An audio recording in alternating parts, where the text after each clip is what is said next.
Damien. Yes, so at the OECD, I have a responsibility for the development of the PISA survey, which has assessed 15-year-olds in maths and science and reading for 20 years. How should it evolve? And I also work with the highest performing systems around the world on their own future education strategies.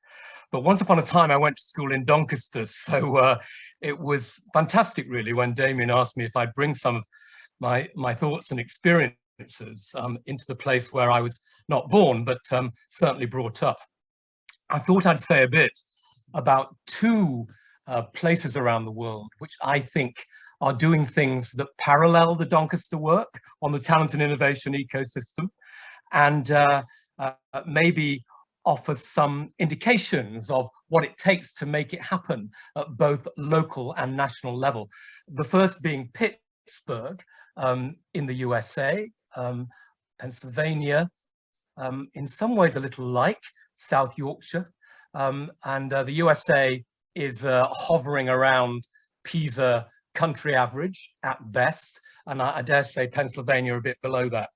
The other example I wanted to speak briefly about was Finland and a set of municipal ecosystems.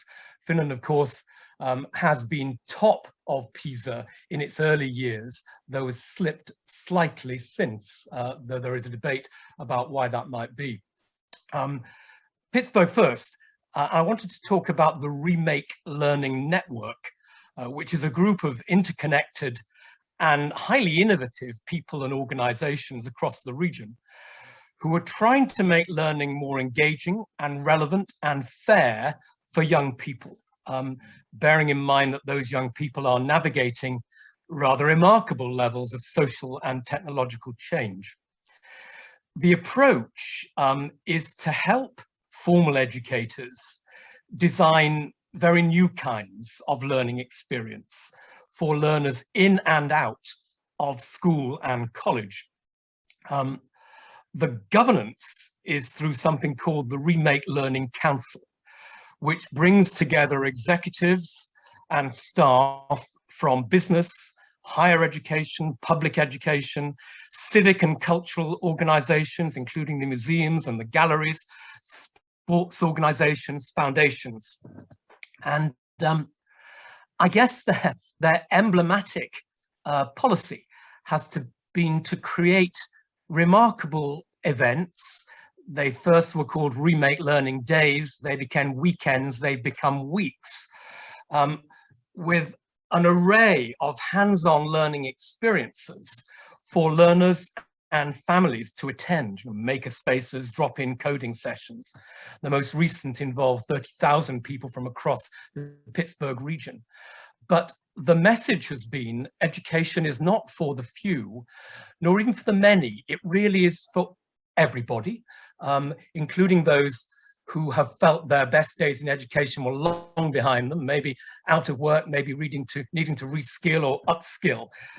And this has been a transformational experience for many people across the Pittsburgh region.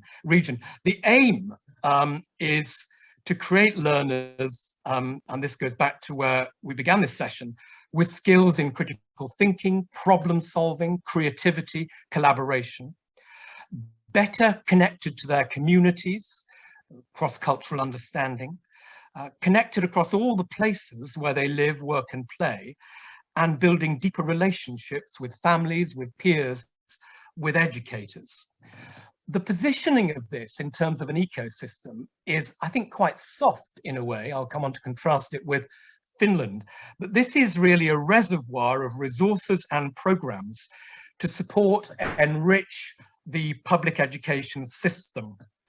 The system stays there, its formal institutions, its accountability frameworks, its funding mechanisms, but it's hammocked, if you like, by this much wider approach.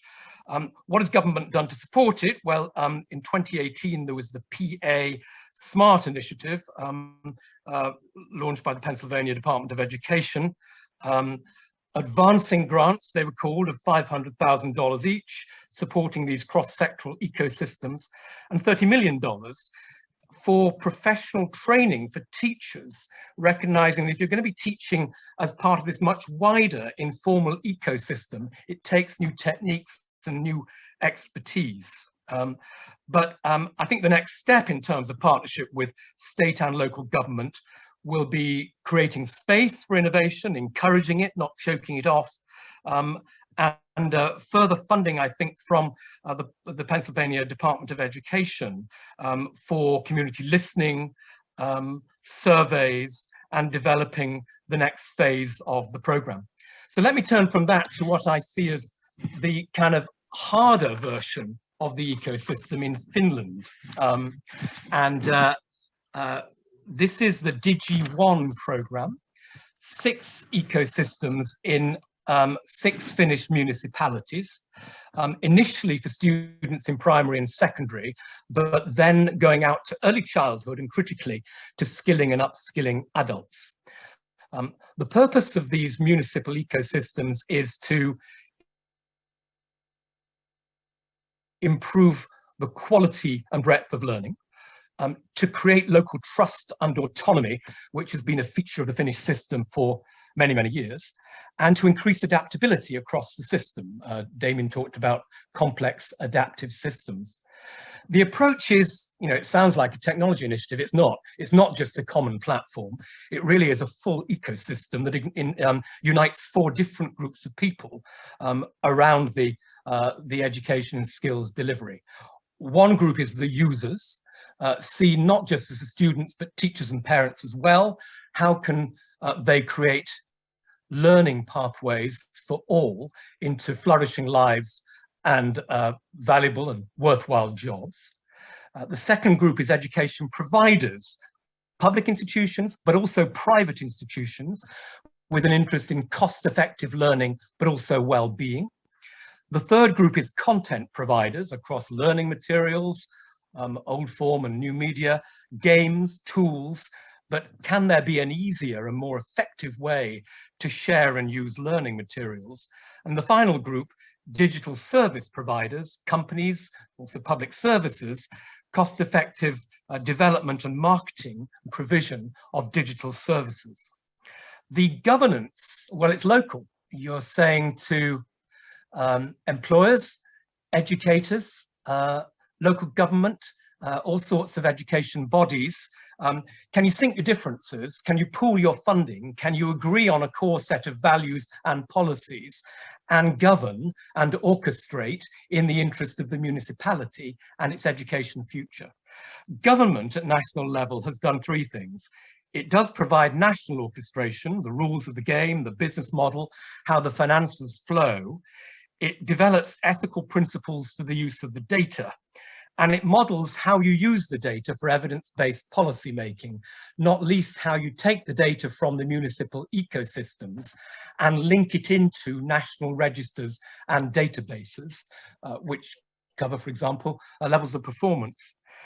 Additional government support, some significant seed corn funding at the start, though not extraordinary sums by any means, and then that triggering resources from elsewhere across the system, including commercial organizations, research organizations. But the positioning, as I say, of this is harder. I think it's much more that the system becomes an ecosystem. It kind of strips off old clothes and puts on new ones. And you see here a formalized collaboration across the actors in support of education. I was just going to end by saying something brief about learning ecosystems more broadly. This picture was pulled together last summer by an organization called Global Education Futures, led by Pavel Luksha. And it looked across the world, across dozens of examples of ecosystems, and it said there are really 5 categories of these things. One is the category which Doncaster exemplifies, a talent and innovation ecosystem, developing entrepreneurs for new areas in the economy.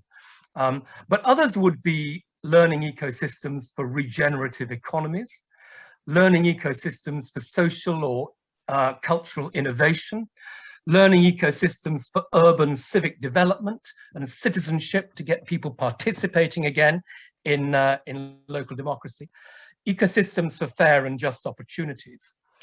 I think this recognizes that the ecosystemic approach is all about learning together over time, but it's not relevant only to education systems, but to many other areas and dimensions of policy.